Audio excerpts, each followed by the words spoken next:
It is the 28th of August 2017, Monday, week 42, session number 1, bonus or main game. This is quite a struggle. I lose material, I lose the exchange, which is I lose a rook for a knight, and so I have to play with one rook less than white. And I've played this play before. It's a near draw experience, and there's a couple of interesting situations in it where I kind of break through, and it's sort of like probably really annoying to my opponent, but my opponent plays quite well to sort of made me really fight for it. So here's this game. I'm going to show it from start to finish. I'm not going to do much commentary because I know if I'm watching something like this on the internet, I just want to see the game, and I don't want too much banter and waffle and that sort of thing. Okay? Hopefully I don't sneeze. Yeah, Dave! Oh, thanks, Kiwi. Haven't heard from you for a while. So I've played this play before on chess.com.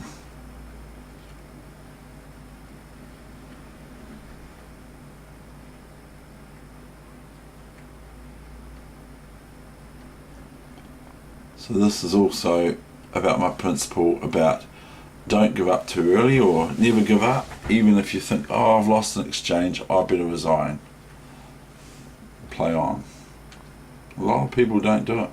A lot of people just keep resigning when they get a lost position. They just resign. So a5 and knight a4 is I'm in trouble.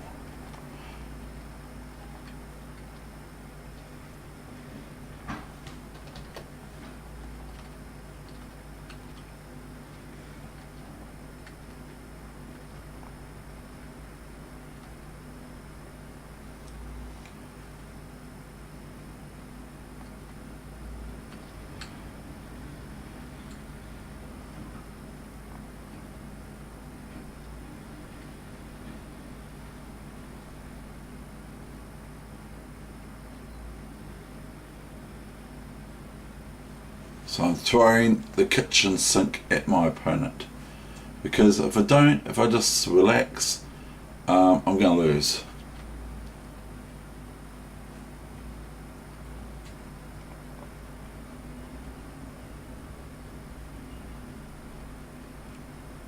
Now, here we've got a wee small problem.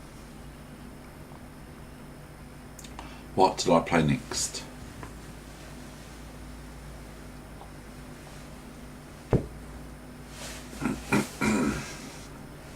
I played rook f4. Now the queen pawn can take it, or the queen can take, but then I'm going to be up in material, because if pawn takes here, okay, then I merely go bishop f4 check, queen takes and queen takes, and it's similar almost to what happened. So I go rook f4, the queen cannot take, of course. It can, I'm not saying it can't, but it's not a very good idea. So I would like for you to have a look at that for yourself. King g1. So now I've got this weakness to look at for white, and the knight for white, the knight can come out again, it can extricate itself, or if sometimes possible to play the knight here. But anyway, here goes the game.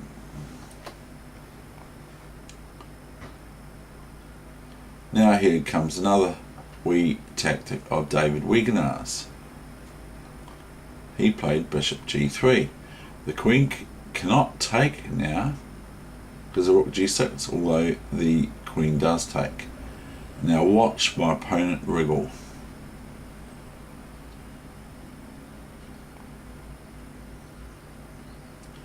and that's the end of the session. And I don't play it exactly right here. Queen h4 is probably the wrong move. That's okay, that's what I did. So I realise this. Now if the knight comes here now, then my next move would be bishop here, bishop there. Okay, I'm not going to show you. Bishop there, and I win the knight next move, more or less by force, without being too pedantic about rook here defending the knight. I would just take this with my king, and then the knight gets gobbled up next move, unless you want to be really pedantic and you go for rook f3 check and say, well, that's not the next move, is it? I've gone rook f3. Okay, you can drag it out like Steinitz and the great game where they didn't play any moves off the back rank. They left all their pieces on the back rank. It's the worst game ever played in history. And if anyone wants to see that game, please let me know and I'll put it on the internet. But you'd have to ask via a notification on YouTube.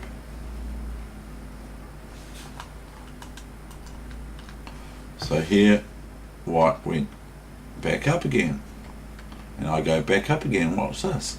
This is quite cool, eh? The king is just getting pushed back to told you can't come in my part of the board. Now the only move here is king f2, and I went queen d2 check, and now I actually think I might have played the wrong move here, but that's what I did. So it's still quite an interesting encounter here, because black is met with lots of wriggling, and remember this is 5-minute chess.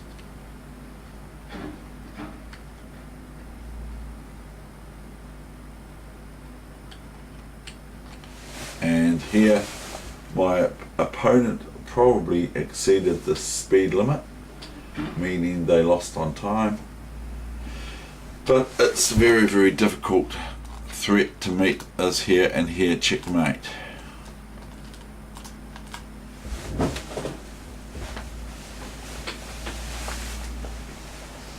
So there are the threats here for black.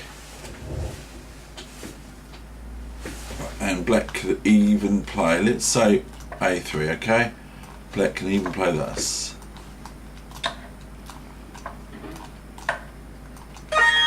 Okay, so that's a nice, reasonably nice encounter with a player that I've played before that probably just could have repeated the position or played a bit more sensibly, or maybe taken my bishop on f3. Those are the sort of ideas that if I was white I'd be thinking, because otherwise after they played h4, if you have a look, then it gives me a lot of opportunity to attack and threaten taking the pawn on h4 for my queen if the pawn is pinned by my rook on g6, etc.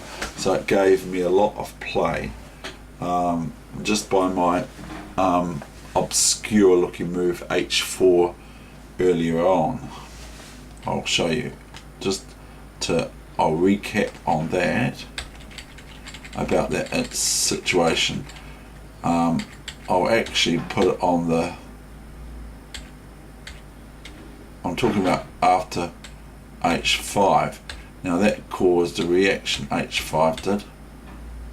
So here I play h5, it caused a reaction which is not very good for white to have done this. If white wants to defend this, they've got way better than playing h4, because that weakens their king's position and it asks my bishop the question of go, oh, this looks really nice for my bishop to hop in here, and so white probably should at worst take this bishop with their rook and therefore re-enter into a reasonably equal or something position. So as promised, I'll just have a look at what the engine says here. It says that white's winning, see, and it plays A3, new variation, H4, and not here of course, so B4, oh no, they go rook F2, or the computer goes rook F2, rook H5,